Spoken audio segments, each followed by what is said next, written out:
Hey guys, welcome back to Critical Flake. Today I'm going to be talking about episode 2 of Evil on CBS. So I really enjoyed the pilot of this show, so I was really excited to see what direction the show was going to take. In this episode, we are dealing with a miracle, a medical miracle specifically. A girl is pronounced dead, she somehow comes back to life, and they're exploring the ideas of how that happened. Is it divine intervention? Is it, science? And that's something I really like about the show. The fact that it kind of tries to balance the line between faith and science, and they do it in a way where it kind of leaves it up to the viewer to decide. You have it debunked at the end of the episode, but then it kind of has an idea of what is this image. What is they capture an image of a previous patient that had died on the videotape, and it doesn't explain what happened with that, but it explains that, the medical aspect of it and what actually happened with the girl wasn't a miracle. I like that. I like that it strikes a balance between the two. I still really enjoy Kristen as a character. I think her having a lack of faith and kind of a skepticism, but then being tormented by these night terrors is an interesting aspect. And then her dealing with her children and having, a personal stake and a backstory regarding her children, specifically her one daughter that suffers from a very rare and very deadly health condition. I like that she has a lot of backstory to her. You tell that she's a very emotional person. She's going through a lot. She deals with a lot. She's someone who struggles spiritually and kind of emotionally because of the lack of her husband's presence and her dealing with the temptation of Mike. And speaking of Mike, I think his character was fleshed out a lot more in this episode. I was a little worried that his character might be a little one note after the first episode, but this one we're seeing that he is dealing with a lot of demons. He's dealing with a past that is very murky. There's a lot going on there, and you see at the end he has issues with drug use. And I really thought the way that they handled drug use in relationship to his religion was an interesting take. They have him taking these hallucinogenics and seeing what he perceives as God. So the question is he seeing what he wants to believe? Is he actually seeing something that is relatable to religion? It's really interesting because you really think about what makes religion for individual people. Is it a spiritual thing? Is it a physical, tangible thing like angels and reality and things like that?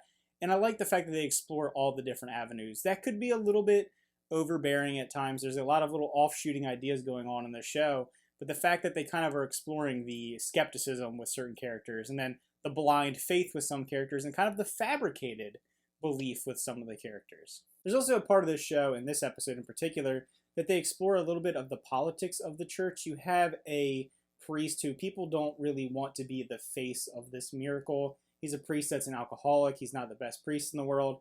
And they kind of don't want him to be the forefront of this big event, this big movement. And I think that's interesting. I think we could really dive into some of the politics of the Catholic Church. As you know, very controversial. A lot of horrible things have been done in the Catholic Church. And I don't know if they're going to push that. That's a really hard envelope to push, especially on CBS. But if they do it, I think it could be done really well. There's a lot of murky things going on.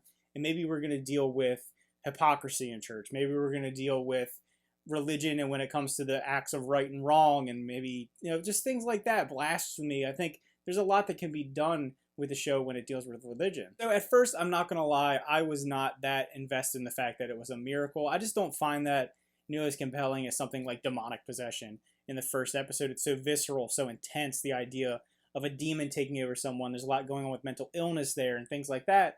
And this seems kind of fluky. It's a medical thing.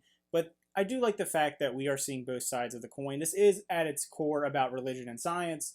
And you have the blending of the two here. And you also have the light with the dark. It can't all be demons and darkness. You can also deal with the positive sides of religion when it comes to miracles and things like that. So I appreciate that they did it. It's just not my favorite thing, and I like that the next episode is going to dive more into demonic possession. I also think that Leland Townsend's character is really going to add a special element to the show. Michael Emerson, who plays Townsend, is really intense. He's really creepy. You could say that he's almost overacting when he's on screen, but I like that it adds an intensity to it. This show has a little bit of lulls to it, but then it gets really intense at times, and I like that. I like that it kind of flips the switch, especially when he comes on screen. And I think he's going to have some really compelling scenes, especially him at a conflict with Mike. You saw in the beginning of the episode him kind of just antagonizing him, being that little voice of doubt in his head. He is the person that's going to go after these people's faith. So yeah, I think that that's going to be something that I would like to see moving forward. There's a lot of interesting characters and a lot of really well fleshed out characters as of right now. The one thing that I will say that I didn't absolutely love about the episode, and it isn't because of what it is, it's just the way that they handled it. And that is the very end when they pull the race thing into it. it just felt out of left field. I understand what they were going for, and we do know that, this may be a possible thing in reality. And you even had John Oliver. I watched the segment where he went all about racism and medicine.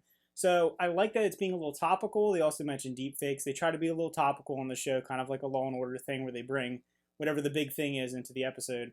But I don't know, it just felt forced. It didn't feel natural. I would have liked it if they would have unwound it. I would have liked it if they would have slowly figured it out in a more compelling way.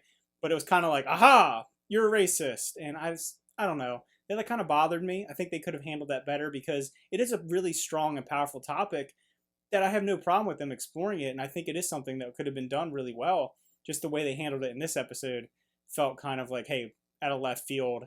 I don't know. I just didn't like that part of it. So at the end of the day, I enjoyed episode 2, not quite as much as episode 1. I'm really excited to see how it goes forward though, because there is a lot of story that can be told here. There's a lot of really interesting themes, a lot of really compelling characters that can interact in ways that I think will make a very captivating show to watch, very entertaining. So I'm excited to see how it goes. Let me know how you felt about episode 2, and specifically let me know how you felt about that race aspect. How about that particular scene? Maybe it'll hit you differently than it hit me. It felt a little bit out of left field for me. I got what they were going for, but they could have done it in a better manner, in my opinion. All right, guys, thanks for watching. Remember to like and subscribe, and see you next time.